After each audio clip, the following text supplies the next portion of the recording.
Hello everyone, welcome to my channel. నేను మీ నిర్మల. ఏంటండి రోజు ఇడ్లీ దోశకి సేమ్ చట్నీ అయిపోతుందా? వేరే ఏదన్నా కొత్తగా చట్నీ ట్రై చేద్దాం అనుకుంటున్నారా? అయితే నేను మీకు ఒక మంచి సూపర్ టేస్ట్తో ఒక చట్నీని చెప్పబోతున్నానండి. చూసేద్దాం రండి.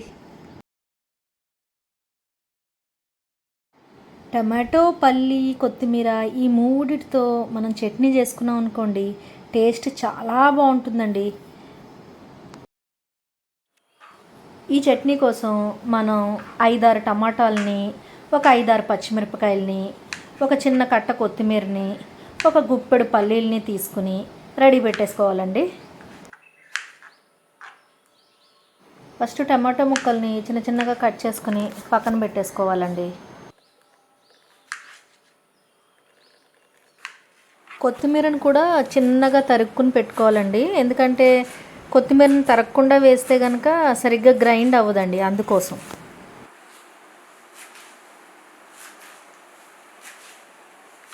ఒక థిక్ పెనం తీసుకున్నానండి, అందులో ఒక 2 గరిటెలు ఆయిల్ వేసుకున్నాను. ఆయిల్ కొద్దిగా వేడయ్యాక పచ్చిమిరపకాయలని, టమాటా ముక్కల్ని వేసేసుకున్నాను. రెండింటిని బాగా ఫ్రై చేసుకుంటున్నాను.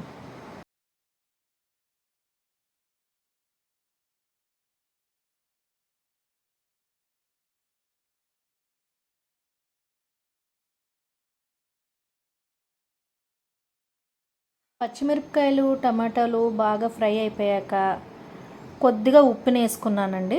అలాగే కొద్దిగా చింతపండును కూడా వేసేసుకుంటున్నాను.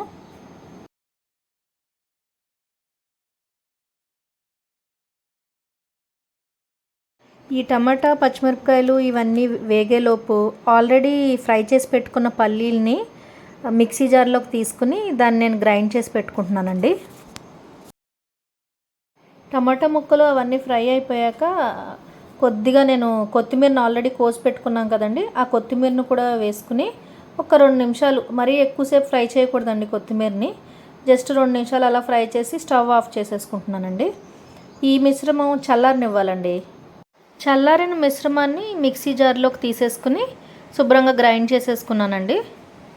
ఇప్పుడు ఇంక వేరే వర్క్ ఏముంటుందండి, పోపులు పెట్టడం.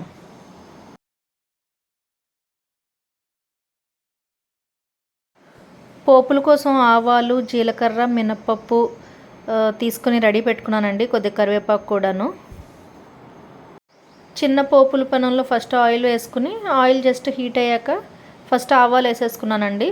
ఆవాలు చిటపటలాడాక కొద్దిగా మినప్పప్పును, జీలకర్ర వేసుకుని ఆ తర్వాత కరివేపాకు కూడా వేసుకుని మొత్తం అన్ని పోపులు ఫ్రై అయిపోయాక చట్నీ మీద వేసేసుకోవడమేనండి.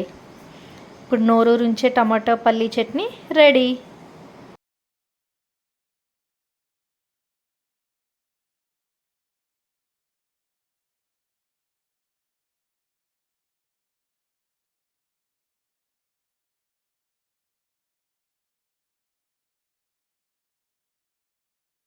నా వీడియో కనుక మీకు నచ్చినట్లయితే లైక్ చేయండి, షేర్ చేయండి.